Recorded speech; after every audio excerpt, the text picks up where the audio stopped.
Então, pelo menos na casa, você pode vender ela pelo preço que você pagou. Ah, eu comprei uma casa de 200 mil e fiquei pagando lá por 5 anos. Eu posso vender para outra pessoa e recuperar uma parte daquilo que eu paguei nos 5 anos.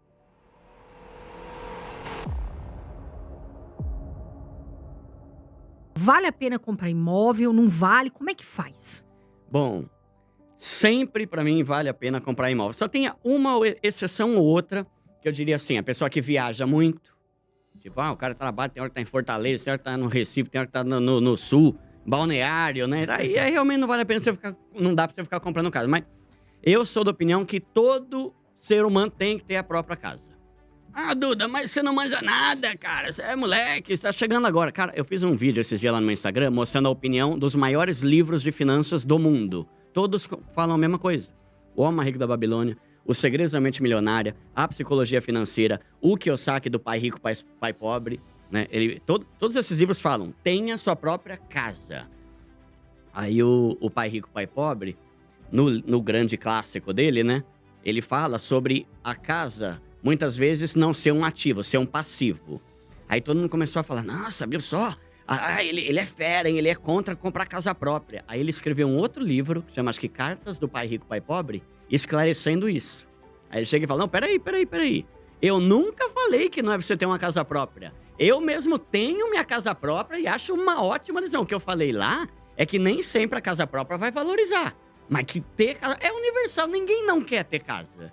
Né? Até quem fala que alugar é bom quer ter uma casa. Né? Então, pra mim, esse é o primeiro ponto. Ter casa própria é fundamental, é bom, a gente sente paz, a gente tem aquilo que é nosso, sabe? Então, talvez, hoje eu não quero ter casa, mas ter casa, todo mundo quer ter pelo menos um dia para deixar para os nossos filhos, para os nossos netos e tal, né?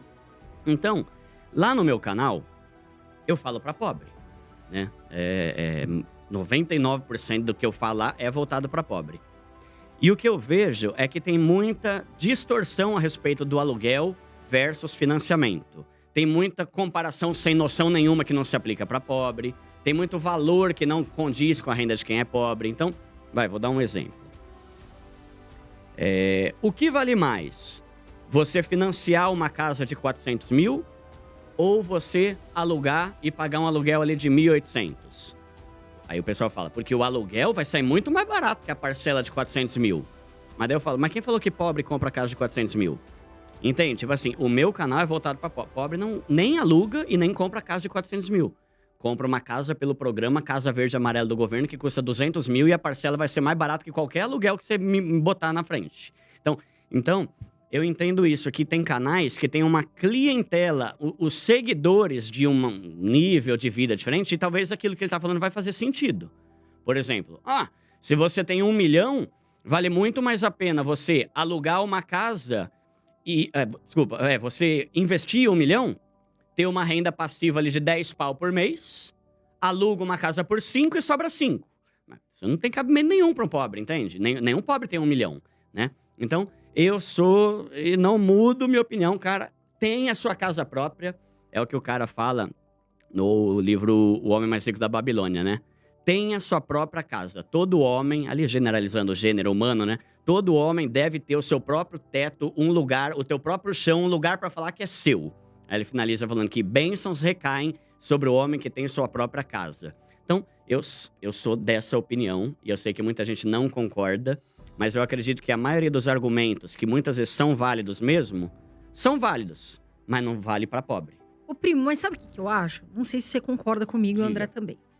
O que eu vejo como problema para quem vai comprar um imóvel? Você falou algo muito importante no seu canal e da outra vez que você veio aqui, que é a amortização.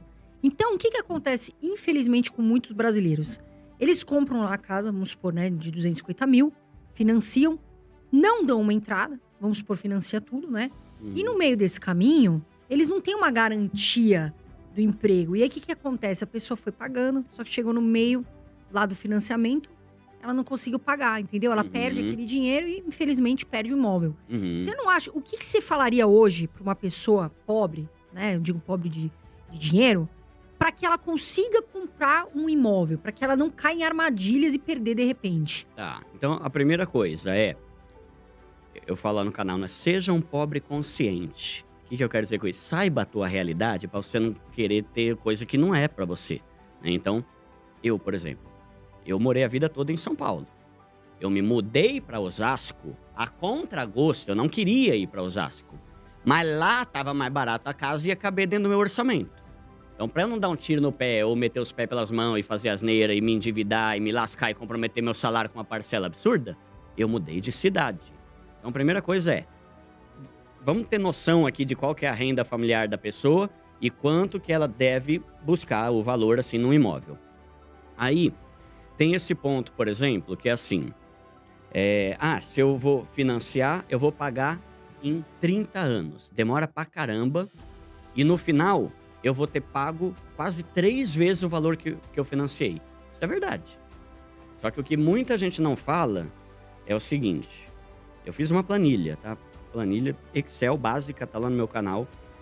Se eu financiar hoje, sei lá, vai 150 mil, ao final de 30 anos, sem usar amortização, só pagando a parcelinha uma por mês por 30 anos. Eu financiar esse valor aqui, aos 30 anos, lá depois, no final, 150 mil, eu vou ter gasto mais ou menos 400 mil. Caramba, Duda, você pagou quase 3 vezes mais. Que treta, hein? Pois é. Só que eu fiz o cálculo de que se você alugar uma casa que também custa o aluguel 1.500 por mês, após 30 anos, reajuste após reajuste, ano a ano, você vai ter gasto 900. Então esse é o primeiro ponto que eu queria falar aqui. O primeiro não, que eu já falei vários. É uma coisa assim. Financiar você paga 3 vezes mais, tá? E alugar você paga 3 vezes mais do que quem financiou. Entende? Então, às vezes eu vejo uns comparativos assim. Olha, aqui está uma casa e o valor da parcela é 1.500. Aqui está um aluguel e o valor é X. Só que a gente vai fazer aqui o cálculo de quanto você vai gastar, aí vem numa letrinha bem pequenininha lá embaixo. A gente não vai levar em conta o reajuste anual do aluguel. Cara, se enterra, bicho. Como é que você quer fazer um comparativo de aluguel sem levar em conta o reajuste do aluguel, né? Aí, porque o GPM é absurdo, salgado, absurdo. Né? E no comparativo que eu fiz, eu nem usei o GPM. Eu usei um comparativo, se não me engano, de 6% ao ano, que é ok. Se for se basear no IGPM ou às vezes no IPCA, 10%. O IGPM já foi 20%.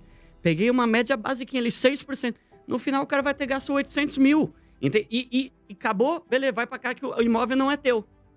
E na casa, eu paguei 400, que é metade, e é minha casa. Eu posso vender a casa e recuperar os 400. Então, eu não sou a favor de alugar de forma nenhuma.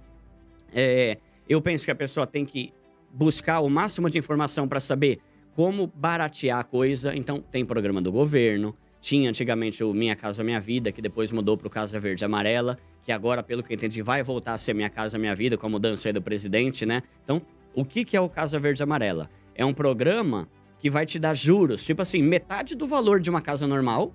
Se hoje os juros de um financiamento tá 11, lá é 5,5. Se não me engano, você consegue a partir de 4 e pouco. E ainda te ajuda com metade do valor da entrada, que é o tal do subsídio que o governo dá.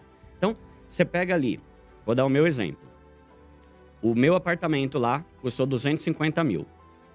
Eu dei uma entrada, consegui tal, um monte de benefício, paguei o valor e a minha parcela era 1.300 por mês. Eu pesquisei, sabe esses aplicativos Viva Real, Zap Imóvel, esse negócio de aluguel? Nenhum apartamento lá de Osasco era mais barato do que a parcela que eu pagava. Por pior que fosse. Tipo assim, uns apartamentos zoados, sabe? Que você olha a foto e fala, caramba, o cara não teve nem o trabalho de arrumar a casa pra tirar foto. Feio o imóvel. O valor da parcela do aluguel era mais caro do que o valor da parcela que eu tô pagando e que vai ser regressiva, né? Porque quando você financia, a parcela vai diminuindo mês a mês. O aluguel vai aumentando.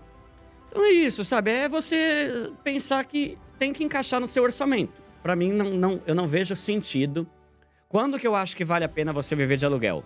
Quando você tem uma grana reservada para que, se der ruim, você tenha uma grana para comprar a tua casa. Normalmente o pessoal fala assim, não, viver de aluguel é uma maravilha. Só que o cara, ele tem dinheiro no banco pra caramba e sabe que se der ruim, ele vai lá e compra, né? E aí tem um ponto que você falou, né? E se no meio do financiamento der algum problema e tal? Existem seguros hoje em dia, né?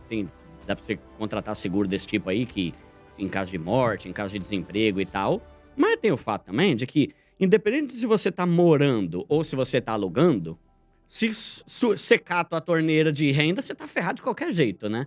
Então, pelo menos na casa, você pode vender ela pelo preço que você pagou. Ah, eu comprei uma casa de 200 mil e fiquei pagando lá por 5 anos. Eu posso vender para outra pessoa e recuperar uma parte daquilo que eu paguei nos 5 anos. O que alugou, ele não tem nada.